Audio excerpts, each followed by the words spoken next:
The Strange Tales of Virgil Kaylock.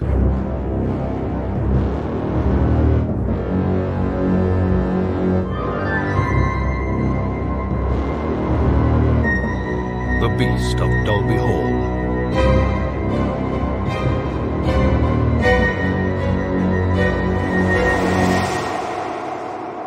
Chapter 3. The weeks passed slowly at Dalby Hall. I was not a confident or resilient young man, and the melancholy of the house became my own. I yearned for conversation and company. I felt stifled by tedium. My musical sessions with Elsa were a welcome change, but rare. Forgive me, I'm a little tired. Not at all. You play perfectly. If anyone were to apologise, then it should be me. I dropped the time completely. Let's have tea, or it will be cold and Mrs. Briars will be cross. Yes, good idea. It's a beautiful piece, though. Extremely difficult, but beautiful. I know I could do a proper job with repetition. You play it well. I need practice, I know. My reading is shocking. Not at all. But if you don't mind the tedium of hearing me toil, I know I can improve. It's not tedious at all. Thank you. And you are not tedious either, though you keep apologising. You're very kind. I'm so pleased to have found a companion. I mean a companion in music. Someone to play music with. I am pleased too. It takes the curse off the day, don't you think? Yes, completely. There is the work, the accounting books, but it's a lonely job, and if I'm honest, I appreciate the company. I feel for you, Virgil. Bored and lonely. You must go home. There is nothing for you here. Actually, home is not so very different. You're an only child. Yes, just me. Company is not the same thing as happiness. But a child should be surrounded by family and friends. The more, the better. Yes, I suppose so. There was school, of course. Children need friends. A child without friends will simply invent them. Yes, that's true. Did you have one? An imaginary friend? No. Did you? Yes, I did, actually. But don't laugh. He was a funny chap in a green suit. A boy? In a green suit? He wasn't a child. That's odd, isn't it? And did he have a name? Look here, I think I should stop there. I'm beginning to sound rather strange. Not at all. There's nothing strange about unhappiness. I believe I was happy enough. But I will, I think. Go home, I mean, in a short while. Well. With Mr. Elwood's permission, of course. Your books are almost up to date, and to keep them in good order is not an onerous task, I think. And I should see my father. And then, who knows? London. London, yes. We will miss you. But you must leave. Go soon. You have so much living to do. Yes, that's right. And you do too, I should think. I am happy here, Virgil. Yes, of course. Of course you are. No. Of course I am not. Who could be? But there's nothing to be done. My father tells me there is always something to be done. For you, yes, and you must go. Go and live in the world. What's stopping you? What's stopping you? You are young. Not so young. And you don't understand. You don't yet understand what life is or what it can do. It rarely, if ever, does what you expect. Things, people change when you thought they never would. Life is not a storybook that follows steadily from page to page. It is a pack of cards thrown into the air. You can try and catch the cards as they fall, but they will land where they will. How did you hurt your arm? What? Your arm is bruised. It looks painful. Oh, it's hardly bruised. I can barely see anything. You have bruises on both your arms. It's nothing. Please, don't mention it. Very well. I won't. If you don't want me to. There's nothing to say on the matter. It's nothing. Nothing at all. But I would just like you to know that if you wanted to tell me something, anything, I would be very content to listen. I'm sure I don't know what you're talking about or how our conversation became so strange. Forgive me, but I feel that something troubles you, and although it is none of my concern, I would like to help you, if I can, or at least try. You have been kind to me, so kind, and you must leave here. You are impertinent. Quite so, sorry. We will play some more, but not now. Tomorrow. Yes, I must finish my work for the day. The night is coming on. Yes. It is a full moon, is it not? Yes. Yes, it is. Will you excuse me, Virgil? Mr. Kaylock. Yes, indeed. Elsa. You know, you mustn't worry about me. I know how to take care of myself. Yes. But if you needed my protection from anything, wild dogs or anything, please, you only have to ask. I need no protection, Virgil, from anything but myself. I am not frightened of wild dogs. I have a gun. Good night. I was now certain that Rufus Elwood was a brute, a wife-beater, and a bully. He might well be the Beast of Bristol. He might also be the Beast of Cropton Moor. And he was certainly the Beast of Dalby Hall. What was clear to me was that Elsa was in mortal danger. How much danger was soon to become shockingly apparent. For several days, the unease that had lived with us had grown to a palpable dread. That evening, Elwood was on fire with agitation. He carried a large set of keys and strode from room to room, testing the doors. The house must be secured. Carter! Doors, windows, everything bolted. Kaylock, you'd best stay in your room. May I ask why? The dogs may be back tonight. But why tonight? They are more active by moonlight. Carter! Where is the man? I am of no use to anybody in my room. You are no use to anybody out of it. Carter! Sir? Secure the stables, and then we must lock and bar every door and window. From dogs? Get moving, Carter, you dolt. You're standing like a dumb fool. Do you understand? Yes, sir. You want nothing to get into the house tonight. That's right. And you don't want nothing escaping it, neither. What the hell do you mean by that? Note. Don't walk away from me, you surly bastard! You'll not hit me again. I won't have it. Is that right?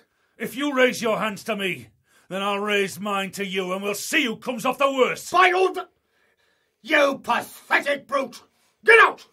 Get out, you cretin!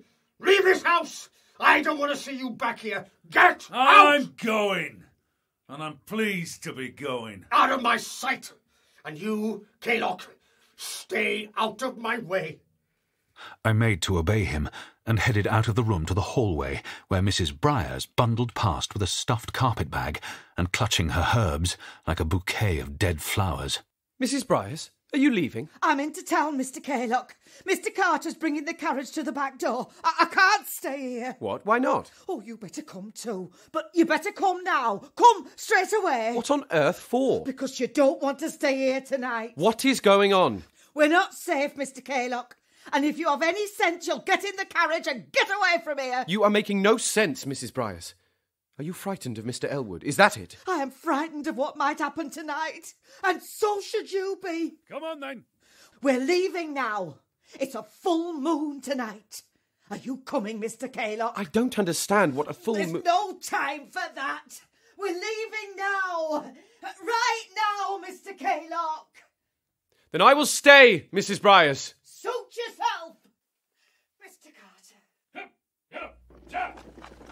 And then they were gone, the carriage charging across the gravel to the moor beyond. That evening, as I lay on my bed, watching as the moon was revealed and concealed behind the dismal clouds, my restless mind was feverishly gnawing on the most outlandish of conclusions. Rufus Elwood was a beast, a killer, a demon, and tonight was a full moon. I was frightened to the point of nausea, but I was never stronger in my resolve. Elsa must be protected. The sounds of the house rose above the wind. Elsa! Elsa, come! It was unmistakable. Poor Elsa. I had to do something. I sat up. I paced the room. I beat my fists on my bed. And I did nothing. I listened as they left the upper floor and continued down through the house. Elsa!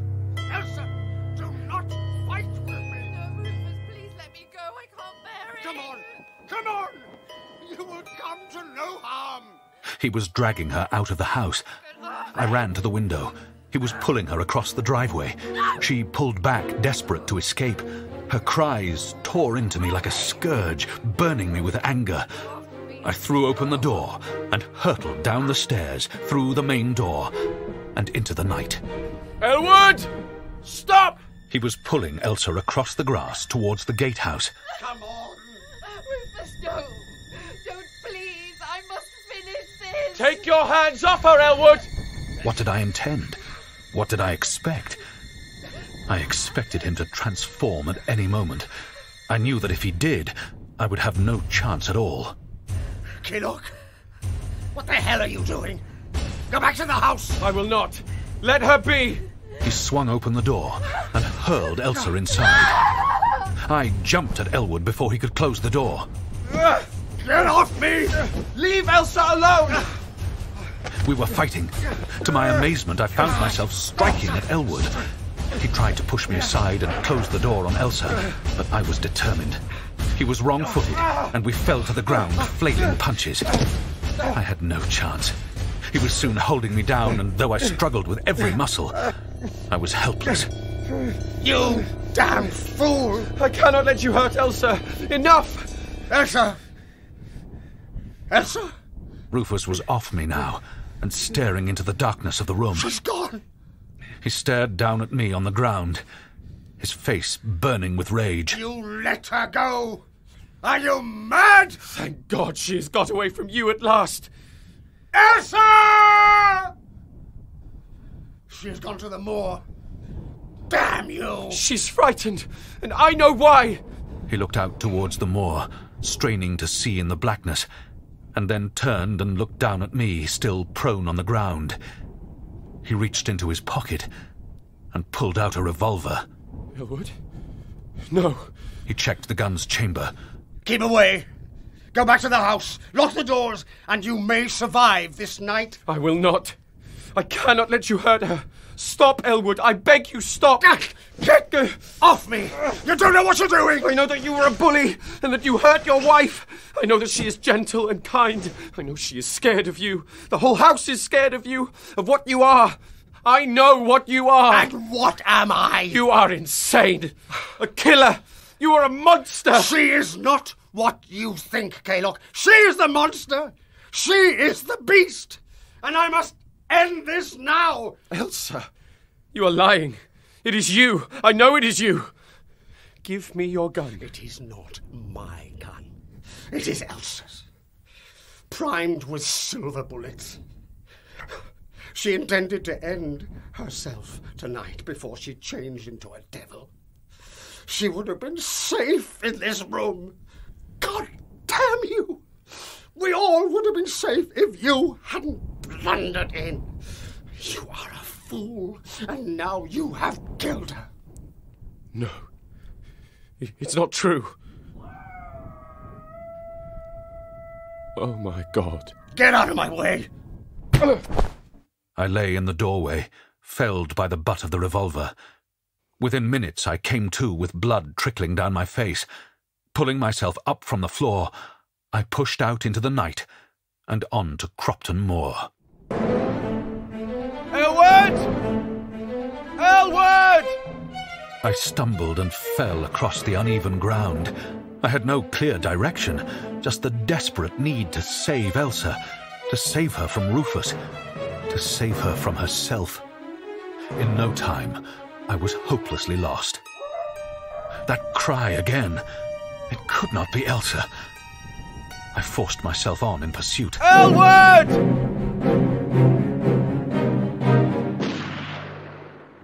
No! For God's sake, no! The gunshot briefly illuminated a patch of steep hillside and gave me my direction.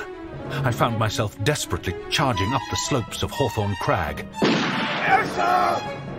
Enough! It is time! His sleeve was torn and bloody as he raised the gun again.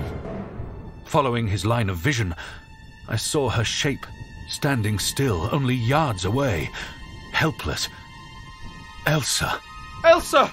Without thinking, I threw myself at Elwood, knocking the gun from his hand and sending him to the ground. And then I ran towards her. Elsa! Elsa! Go! You must run! Why did she not run, try to escape? But then, as I was within a few feet of her, something about her brought me to a halt. Elsa stood motionless in the moonlight. Her feet were bare and filthy. Her dress was torn, and her hair hung limply over her face. Yet her posture was upright, almost formal. Her hands clasped demurely in front of her. She stared at me with dark eyes. Froth formed at the corner of her mouth, and then she threw her head back and cried up to the night sky.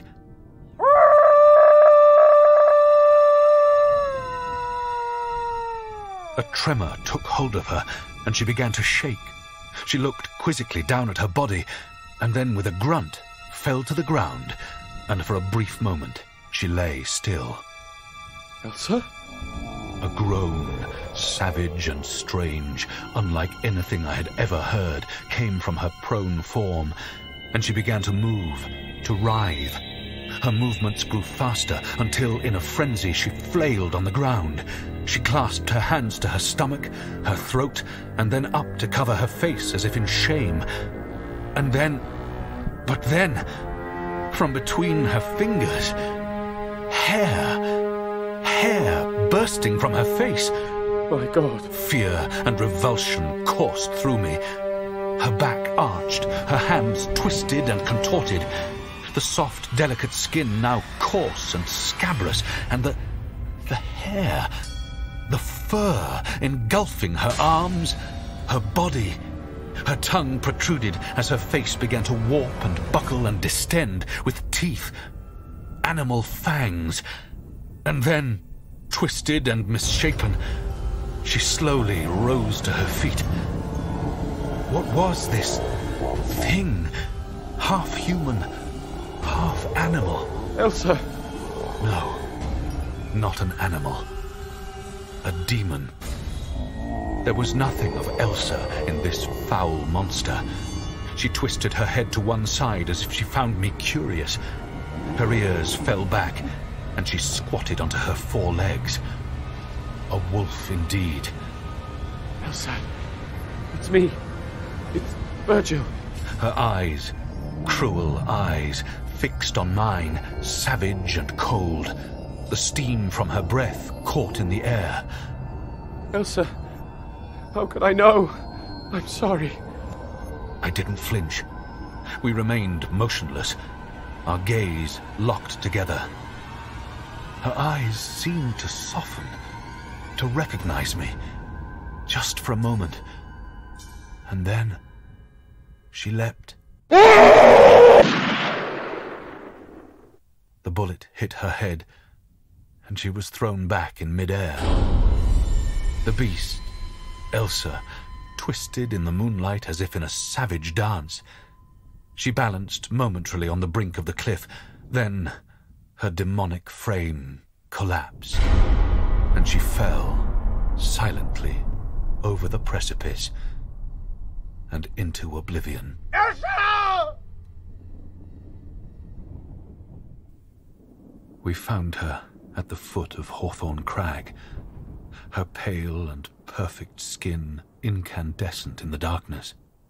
A trace of blood trickled from her mouth, and her eyes stared sightlessly up at the pitiless moon. My God. Elsa. In my blind foolishness, I was responsible for the destruction of 2 souls that night.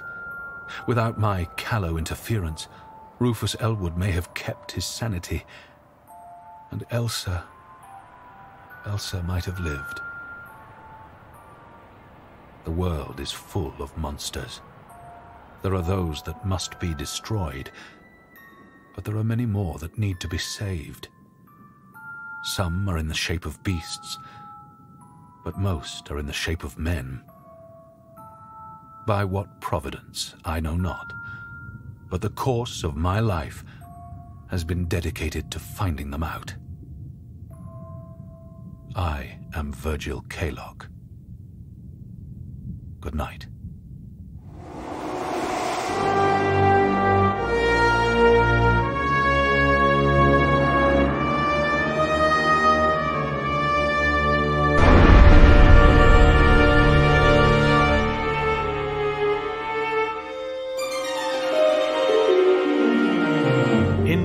3 of The Beast of Dalby Hall, written by John Ram. Virgil Kaylock was played by Nicholas Bolton. Rufus Elwood, Sam Dale. Elsa Elwood, Emma Pallant. Mrs. Briers, Rachel Atkins. And young Kaylock, Daniel Fraser. The music was composed by Neil Brand. The Strange Tales of Virgil Kaylock are supported by the Arts Council Lottery Fund and produced by Martin Malone, Richard Varman and John Ram. It is a Kaylock production.